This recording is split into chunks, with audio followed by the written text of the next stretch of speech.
ചിത്രകലയെ പറ്റിയോ ചിത്രകാരന്മാരെ പറ്റിയോ ഒരുപക്ഷെ നമുക്ക് വലിയൊരു ധാരണ ഉണ്ടാകണമെന്നില്ല. എങ്കിൽ പോലും നിങ്ങൾക്ക് ഇഷ്ടപ്പെട്ട, നിങ്ങൾക്ക് അറിയാവുന്ന ഒരു ചിത്രത്തിനെ പറ്റി ചോദിക്കുകയാണെങ്കിൽ, ഒരു പെയിൻറ്റിങ്ങിനെ കുറിച്ച് ചോദിക്കുകയാണെങ്കിൽ നമ്മുടെ മനസ്സിലേക്ക് ആദ്യം ഓടിയെത്തുക മൊണാലിസ തന്നെയായിരിക്കും. എന്തുകൊണ്ട് ഒരുപാട് ചിത്രകാരന്മാർ വരച്ചിട്ടുള്ള ഒട്ടനവധി ചിത്രങ്ങൾ നമ്മുടെ മുമ്പിലുള്ളപ്പോഴും മൊണാലിസ നമ്മുടെ മനസ്സിലേക്ക് എത്തുന്നു? ഒരുപക്ഷെ അത് വരച്ചിട്ടുള്ളത് ലോക പ്രശസ്തനായ ചിത്രകാരൻ ലിയനാർഡോ ഡാവിഞ്ചി ആയതുകൊണ്ട് തന്നെ ആവാം. ഡാവിഞ്ചി ഈ ചിത്രത്തിൽ മറ്റൊരു ചിത്രങ്ങൾക്കും അവകാശപ്പെടാനില്ലാത്ത ഒട്ടനവധി പ്രത്യേകതകൾ ഒളിപ്പിച്ചു വെച്ചതുകൊണ്ടുമാവാം. ചിത്രത്തിൻ്റെ ഏത് ഭാഗത്ത് നോക്കിയാലും മൊണാലിസ നമ്മളെ തന്നെ നോക്കുന്നതായിട്ടുള്ള ഭാവം ആ ചിത്രത്തിലുണ്ട്. ഒരുപക്ഷെ ഇപ്പോൾ തലമുറയ്ക്ക് 3Dയും 5Dയും കണ്ട് വളർന്ന ഇപ്പോൾ തലമുറയ്ക്ക് അതൊരു വലിയ പ്രത്യേകതയായി തോന്നണമെന്നില്ല. എന്നാൽ ഈ ചിത്രം വരച്ച കാലഘട്ടം 16-ാം നൂറ്റാണ്ടിലാണ്, അതായത് 1500 കാലഘട്ടത്തിലാണ് ഇത്തരം സവിശേഷതകളുള്ള ഒരു ചിത്രം വരച്ചതെന്ന് ഓർക്കുമ്പോൾ അത്ഭുതം തന്നെയാണ്. മാത്രമല്ല ആ ചിത്രത്തിൽ മൊണാലിസയുടെ മുഖത്ത് വിരിയുന്ന ഭാവം അത് വിഷാദമാണോ സന്തോഷമാണോ എന്നതിനെ കുറിച്ചുള്ള ചർച്ചകൾ ഇപ്പോഴും നടക്കുന്നതേയുള്ളൂ. ഇങ്ങനെ ഒട്ടനവധി കഥകൾ മൊണാലിസയ്ക്ക് പറയാനുണ്ട്. മൊണാലിസയ്ക്ക് നേരെ അറിഞ്ഞുകൊണ്ടോ അറിയാതെയോ പല ആക്രമണങ്ങളും ആ ചിത്രത്തിന് നേരെ ഉണ്ടായിട്ടുണ്ട്. ഇത്തരത്തിലുള്ള മൊണാലിസയെ പറ്റിയുള്ള കഥയാണ് നമ്മൾ ഇന്നത്തെ വീഡിയോയിൽ പറയുന്നത്. It's me Arun, welcome to Arun talks.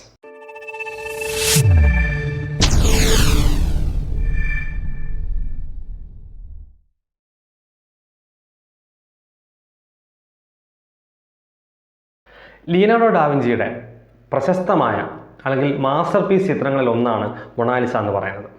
1503-നും 1506-നും ഇടയിൽ, അതായത് 16-ാം നൂറ്റാണ്ടിൽ ആണ് ഇറ്റലിയിൽ വെച്ച് ഈ ചിത്രം വരച്ചിരിക്കുന്നതെന്നാണ് പറയുന്നത്. ചിത്രത്തെപ്പറ്റി ഒരുപാട് കഥകൾ പ്രചരിക്കുന്നുണ്ട്. കഥകൾ കുറേ സത്യവും കുറേ നുണക്കഥകളും ഒക്കെ ആയി നമുക്ക് വേണമെങ്കിൽ പരിഗണിക്കാം. അതിൽ ആദ്യത്തേത് ഈ മോഡൽ ആരായിരുന്നു, ചിത്രം വരയ്ക്കാനുള്ള മോഡൽ ആരായിരുന്നു എന്നുള്ളതാണ്. അതിനെപ്പറ്റി ഒരുപാട് കഥകൾ പ്രചരിക്കുന്നുണ്ട്. അതിൽ ആദ്യത്തേത് പറയുന്നത് മൊണാലിസ എന്ന് പറയുന്നത് ഫ്ലോറൻസുകാരനായ ഫ്രാൻസിസ്കോ ഡെൽജിയോ കോണ്ടോ എന്ന് പറയുന്ന ഒരാളിൻ്റെ ഭാര്യയായ ലിസ ആണ് ചിത്രത്തിന് വേണ്ടി മോഡലായി നിന്നിരിക്കുന്നത് എന്നാണ് പറയുന്നത്. ഇനി മറ്റൊന്ന് പറയുന്നത് ഇത് ഡാവിഞ്ചിയുടെ അമ്മയെ മോഡലാക്കിക്കൊണ്ടാണ് ആ ചിത്രം വരച്ചിരിക്കുന്നതാണ്. പിന്നീട് പല പല കഥകൾ പറയുന്നുണ്ട്.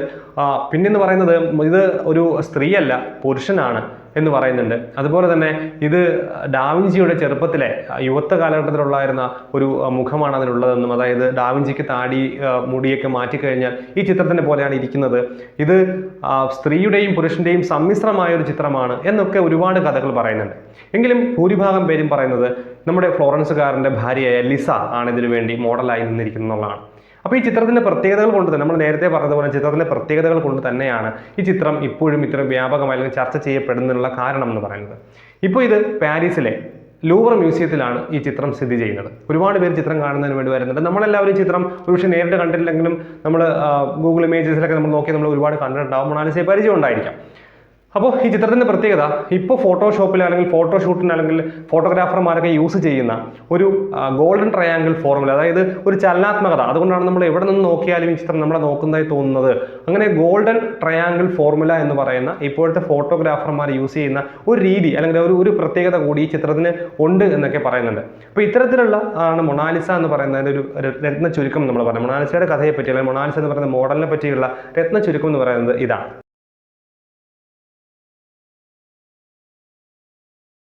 ലോകത്തിലെ തന്നെ ഏറ്റവും വലിയ മ്യൂസിയമാണ് പാരീസിലെ സെയിൻ നദിയുടെ തീരത്തുള്ള ലൂവർ മ്യൂസിയം. ഏകദേശം 40,000-ന് പുറത്ത് കലാവസ്തുക്കളും ചിത്രങ്ങളും ഒക്കെ സൂക്ഷിച്ചിരിക്കുന്ന ഒരു വലിയ മ്യൂസിയമായിരുന്നു ലൂവർ മ്യൂസിയം.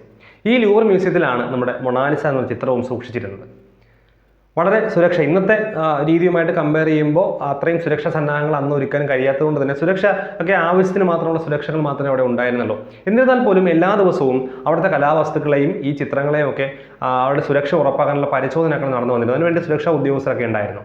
അങ്ങനെ ഒരു ദിവസം 1911 ഒക്ടോബർ 21 അവിടെ പരിശോധന അല്ലെങ്കിൽ സുരക്ഷാ ഉദ്യോഗസ്ഥൻ പരിശോധന നടത്തുന്ന സമയത്ത് അദ്ദേഹത്തിന് അവിടെ മൊണാലിസ എന്ന ചിത്രം കാണാൻ കഴിഞ്ഞില്ല. അതിൻ്റെ ഫ്രെയിം മാത്രമാണ് അദ്ദേഹത്തിനോട് കാണാൻ കഴിഞ്ഞത്, ചിത്രം അവിടെ കണ്ടില്ല.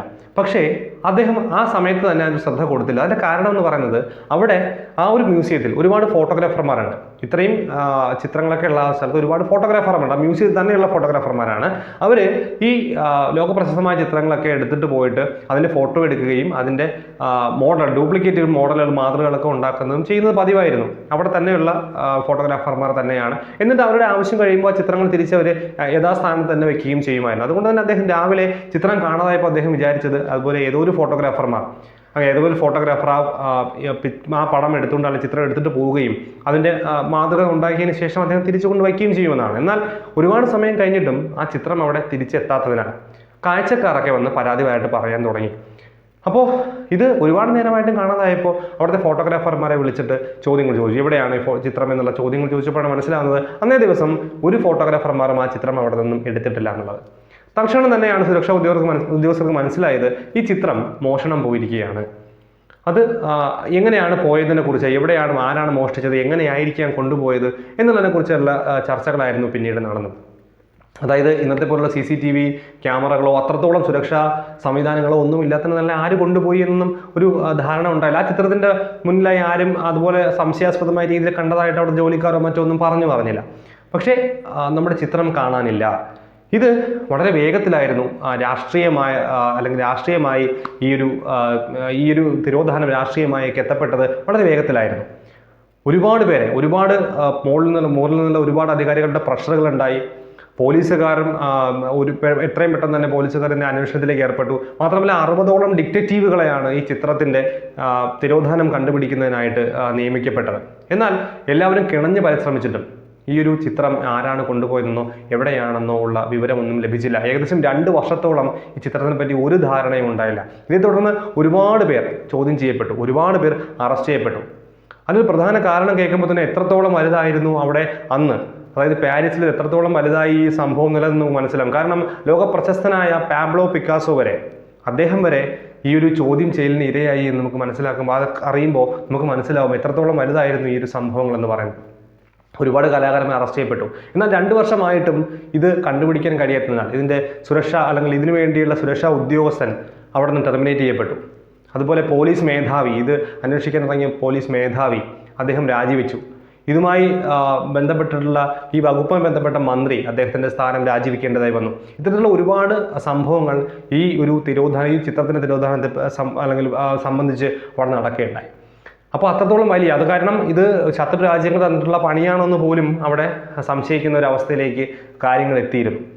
അപ്പോൾ എന്താണ് ഇവിടെ സംഭവിച്ചതെന്നുള്ളതാണ്. എങ്ങനെയാണ് ഈ ഒരു ചിത്രം മോഷണം, ഇത്രയും സുരക്ഷ ഉണ്ടായിട്ടും അവിടെ എങ്ങനെ ഈ ഒരു ചിത്രം മോഷണം പോയി എന്നുള്ളതാണ്.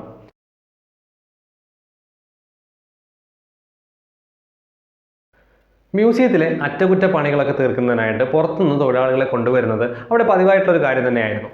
ഇങ്ങനെയാണ് 1911 ഇറ്റലിക്കാരനായ ഒരു മരപ്പണിക്കാരൻ വിൻസെൻസോ പെറൂജിയ എന്നറിയപ്പെടുന്ന ഒരാൾ അവിടെ എത്തുന്നത്. അദ്ദേഹത്തിൻ്റെ മേൽ കൊടുത്തിട്ടുള്ള ഉത്തരവാദിത്വം എന്ന് പറയുന്നത് അവിടെയുള്ള ചിത്രങ്ങൾക്കൊക്കെ, പെയിൻറ്റിങ്ങുകൾക്കൊക്കെ ഗ്ലാസ് ഫ്രെയിമുകൾ നിർമ്മിക്കുക എന്നുള്ളതാണ്. അപ്പോൾ ഈ ഗ്ലാസ് ഫ്രെയിമിനകത്ത് നമ്മൾ ഫ്രെയിം നിർമ്മിക്കുക, അതിനകത്ത് ഗ്ലാസ് വയ്ക്കുക, ചിത്രത്തിനകത്ത് ഉൾപ്പെടുത്തുക, ഇതായിരുന്നു അദ്ദേഹത്തിന് കൊടുക്കുന്ന ജോലി എന്ന് പറയുന്നത്. അവിടെ എത്തിപ്പെട്ടതിന് ശേഷമാണ് അദ്ദേഹം അവിടെ നമ്മുടെ മൊണാലിസ എന്ന ചിത്രം കാണുന്നത്. ഒറ്റ നോട്ടത്തിൽ തന്നെ ചിത്രം തനിക്ക് വേണം എന്നുള്ള ഒരു ആഗ്രഹം അദ്ദേഹത്തിനുണ്ടായി. അതിൻ്റെ കാരണങ്ങൾ നമ്മൾ പിന്നീട് പറയും. എന്തുകൊണ്ട് അദ്ദേഹം അവിടെ നിന്ന് ആ ചിത്രം മോഷ്ടിക്കാൻ ഇടയായി എന്നുള്ള കാരണങ്ങൾ നമ്മൾ പിന്നീട് പറയുന്നുണ്ട്. അപ്പോൾ അദ്ദേഹത്തിന് ആ ചിത്രം അവിടെ നിന്ന് എടുക്കണം തോന്നുകയും അദ്ദേഹം അതിന് വേണ്ടിയിട്ടുള്ള പ്ലാനുകളൊക്കെ തയ്യാറാക്കുകയും ചെയ്തു. എന്നാൽ മറ്റുള്ളവരിൽ നിന്ന് വ്യത്യസ്തമായിട്ട് അദ്ദേഹത്തിന് ഈ ചിത്രം എങ്ങനെയാണ് ഉറപ്പിച്ചിരിക്കുന്നതെന്നും എത്ര വേഗത്തിൽ അതിൻ്റെ ഫ്രെയിം മാറ്റുകയും അതിൽ നിന്ന് ചിത്രം മാത്രം പുറത്തെടുക്കുകയും ഒക്കെ കൊണ്ട് നിങ്ങൾക്കത് മനസ്സിലായി എനിക്ക് തോന്നുന്നു. അതായത് ഒരു ചിത്രം ഉണ്ടാക്കുന്നതാണ്, ചിത്രം നിർമ്മിക്കുക, ഒരു പടം വരയ്ക്കുകയും ആ പടം ആ ഗ്ലാസിനകത്ത് ഇറക്കി വയ്ക്കുകയാണ് ചെയ്യുന്നത്. ആ ചിത്രം നമുക്ക് അവിടെ നിന്ന് എടുത്ത് മാറ്റിയില്ല, ഫ്രെയിമോടെ വെച്ചിട്ട് ചിത്രം എടുത്ത് മാറ്റിക്കൊണ്ട് പോകാനാണ് അദ്ദേഹം ഉദ്ദേശിച്ചത്. അല്ലെങ്കിൽ ഫ്രെയിമോടെ എടുക്കുകയാണെങ്കിൽ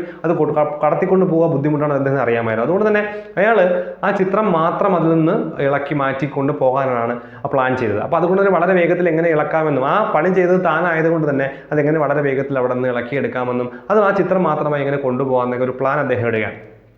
അങ്ങനെ ഒരിക്കൽ അദ്ദേഹം രാവിലെ അതിൻ്റെ ചിത്രത്തിൻ്റെ ചുറ്റിലും നിൽക്കുകയും ഒരു സമയം കിട്ടിയപ്പോൾ അദ്ദേഹം ആ ഫ്രെയിം ഇളക്കി മാറ്റി പതിയെ ആ ചിത്രം മാത്രം എടുത്ത് തൻ്റെ ഉടുപ്പിനുള്ളിൽ ഒളിപ്പിക്കുകയും അവിടെ ആ ഫ്രെയിം തിരിച്ച് അതുപോലെ തന്നെ സ്ഥാപിക്കുകയും അതിനുശേഷം തൻ്റെ റൂമിൽ പണിസ്ഥാനക്കിടയിൽ കൊണ്ടുവയ്ക്കുകയാണ് ചെയ്ത ചിത്രം. അതിനുശേഷം വൈകുന്നേരം വീട്ടിലേക്ക് പോകുന്ന സമയത്ത് ആ ചിത്രം പഴയതുപോലെ തന്നെ ആ ഉടുപ്പിൻ്റെ ഇടയിലേക്ക് വെച്ചുകൊണ്ട് അദ്ദേഹം വീട്ടിൽ കൊണ്ടുപോവുകയും വീട്ടിൻ്റെ കട്ടിലിനടിയിൽ ഒളിപ്പിച്ചു എന്നും അദ്ദേഹത്തിന് ഒരു ട്രങ്ക് പെട്ടി ഉണ്ടായിരുന്നു, അതിനകത്താണ് ഒളിപ്പിച്ച് വെച്ചതെന്നൊക്കെ പറയുന്നുണ്ട്. അദ്ദേഹം അവിടെ ഒളിപ്പിച്ച് വയ്ക്കുകയാണ് ചെയ്തത്. എന്നാൽ 2 വർഷക്കാലം അദ്ദേഹത്തിന് പേടിയായിരുന്നു ചിത്രം പുറത്തെടുക്കാനായിട്ട്. പുറത്തെടുത്താൽ താൻ പിടിക്കപ്പെടുമോ എന്നുള്ള ഭയത്തിൽ അദ്ദേഹം ആ ചിത്രം പുറത്തെടുത്തിരുന്നില്ല. അദ്ദേഹം അവിടെ തന്നെ സൂക്ഷിക്കുകയാണ് ചെയ്തത്. അപ്പോൾ അങ്ങനെ സൂക്ഷിച്ചതിന് ശേഷം പിന്നീട് 2 വർഷത്തിന് ശേഷമാണ് അദ്ദേഹം പിടിക്കപ്പെടുന്നത്.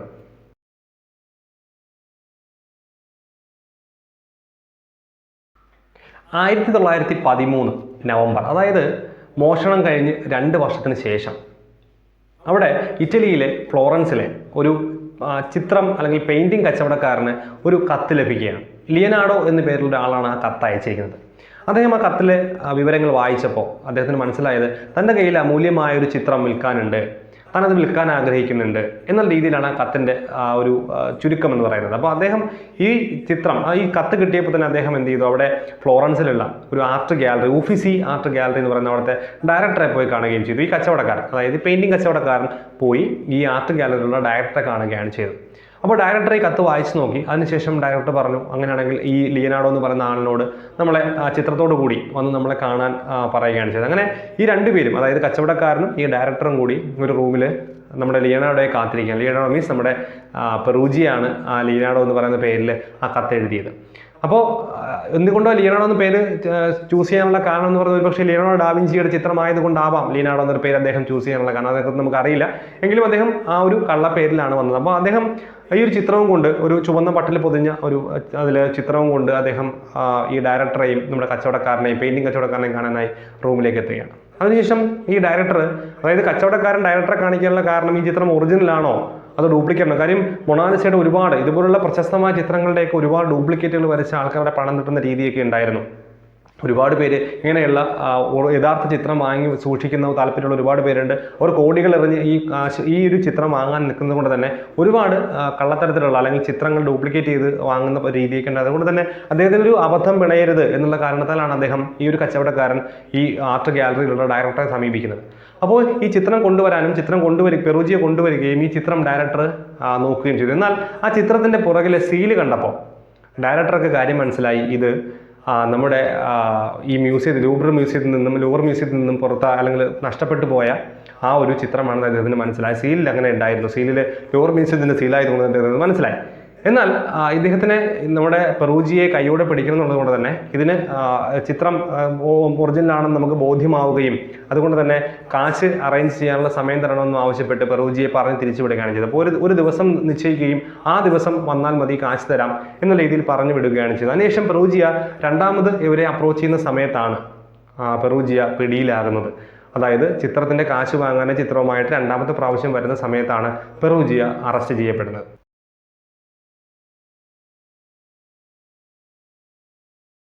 നമ്മൾ തുടക്കത്തിൽ പറഞ്ഞിരുന്നു 1503 1506 ഇടയിൽ ഇറ്റലിയിൽ വെച്ചാണ് ലിയനാർഡോ ഡാവിഞ്ചി ഈ ചിത്രം വരച്ചത് എന്ന് കരുതപ്പെടുന്നുള്ളത്.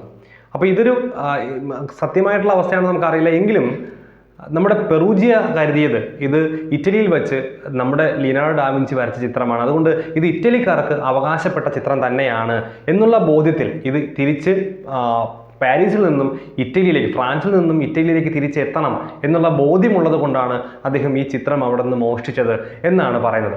അപ്പോൾ ഒരു ചോദ്യം വരുന്നത്, എന്തുകൊണ്ട് അങ്ങനെയാണെങ്കിൽ അദ്ദേഹം ഈ ചിത്രം കാശിന് വിൽക്കാൻ ശ്രമിച്ചു, ചിത്രം ഇറ്റലിയിൽ എത്തിച്ചാൽ പോരായിരുന്നോ എന്നാണ് മറ്റൊരു ചോദ്യം വരുന്നത്. പക്ഷേ അതിനും ഉള്ള കൗണ്ടർ മറുപടി എന്ന് പറയുന്നത്, അദ്ദേഹം അദ്ദേഹത്തെ അതിൽ നിന്ന് കൂടെ ഈ ഒരു ചിത്രം ഇറ്റലിയിൽ എത്തിക്കുന്നതിന് പുറമെ അദ്ദേഹം അതിൽ നിന്ന് കുറച്ച് കാശ് കൂടി, ജീവിക്കാനുള്ള കാശ് കൂടി ഉണ്ടാക്കണം എന്നുള്ള ചിന്ത കൂടി അദ്ദേഹത്തിന് ഉണ്ടായിരുന്നു എന്നുള്ളതാണ് പറയുന്നത്. കാരണം ഇല്ലെങ്കിൽ ഇദ്ദേഹത്തിന് ഈ ചിത്രം ഫ്രാൻസിൽ തന്നെ വിൽക്കാമായിരുന്നു, അല്ലെങ്കിൽ മറ്റൊരു രാജ്യത്ത് കൊണ്ടുപോയി വിൽക്കാമായിരുന്നു. എന്തുകൊണ്ട് അദ്ദേഹം ഇറ്റലിയിൽ തന്നെ വിറ്റു എന്നുള്ള ചോദ്യം വരുമ്പോൾ ഇറ്റലിയിലേക്ക് എത്തിക്കുകയും അതോടൊപ്പം തനിക്ക് കുറച്ച് കാശും കൂടി കിട്ടുമെങ്കിൽ ജീവിക്കാനുള്ളതായി എന്നുള്ള ചിന്താഗതിയിലാണ് അദ്ദേഹം ഇതിനെ ഇറ്റലിയിൽ കൊണ്ട് വിൽക്കുകയും ഇറ്റലിയിൽ എത്തിക്കാൻ ശ്രമിക്കുകയും ചെയ്തത്. അതുകൊണ്ട് തന്നെ ഈ ഒരു കാരണം പറയുന്നത് കൊണ്ട് തന്നെ അവിടെ ഇറ്റലിയിൽ ഇദ്ദേഹം ഒരു ഹീറോ ആയിട്ട് മാറുകയാണ് ചെയ്തത്. അതായത് തങ്ങളുടെ ലിയനാർഡോ ഡാവിഞ്ചി വരച്ച തങ്ങളുടെ ചിത്രം തങ്ങളുടെ രാജ്യത്ത് തന്നെ ഇരിക്കണമെന്ന് ചിന്തിക്കുന്ന ഒരുപാട് പേര് അദ്ദേഹത്തിന് ഒരു ഹീറോ പരിവേഷം നൽകുകയാണ് ചെയ്തത്. എന്നാൽ അവിടെ തീർച്ചയായിട്ടും ഇദ്ദേഹത്തിന് ജയിൽ നടപടികളൊക്കെ നേരിടേണ്ടി വന്നു, അല്ലെങ്കിൽ നിയമ നടപടികൾ നേരിടേണ്ടി വന്നു. പക്ഷേ ഇതൊക്കെ നടന്നത് ഇറ്റലിയിലായതുകൊണ്ട് തന്നെ ഇദ്ദേഹത്തിൻ്റെ ഉദ്ദേശം ഇതുമായതുകൊണ്ട് തന്നെ ഇറ്റാലിയൻ സർക്കാർ അദ്ദേഹത്തിന് വലിയൊരു തടവൊന്നും അദ്ദേഹത്തിന് കൊടുത്തിരുന്നില്ല. ഏകദേശം 2 വർഷം അടുപ്പിച്ച് തടവ് ആദ്യം പറഞ്ഞുവെങ്കിലും പിന്നീട് അതൊരു 7 മാസത്തിനുള്ളിലാക്കി കുറയ്ക്കുകയും അദ്ദേഹത്തെ പുറത്ത് ഇറക്കുകയാണ് ചെയ്തത്. ഒരുപക്ഷെ ഇറ്റലിക്ക് വേണ്ടി അദ്ദേഹം ചെയ്തു എന്നുള്ളൊരു കാഴ്ചപ്പാടിലായിരിക്കാം അവിടുത്തെ കോടതി അദ്ദേഹത്തിന് ഈ വളരെ ചുരുക്കം ഇത്രയും വലിയ മൂല്യമുള്ള ഒരു ചിത്രം മോഷ്ടിച്ചിട്ട് പോലും ഈയൊരു ചെറിയൊരു തടവ് മാത്രം അദ്ദേഹത്തിന് നൽകിയത്. അപ്പോൾ 7 മാസത്തിനുള്ള അദ്ദേഹം തടവ് കഴിഞ്ഞ് പുറത്തേക്ക് ഇറങ്ങുകയാണ് ചെയ്തത്.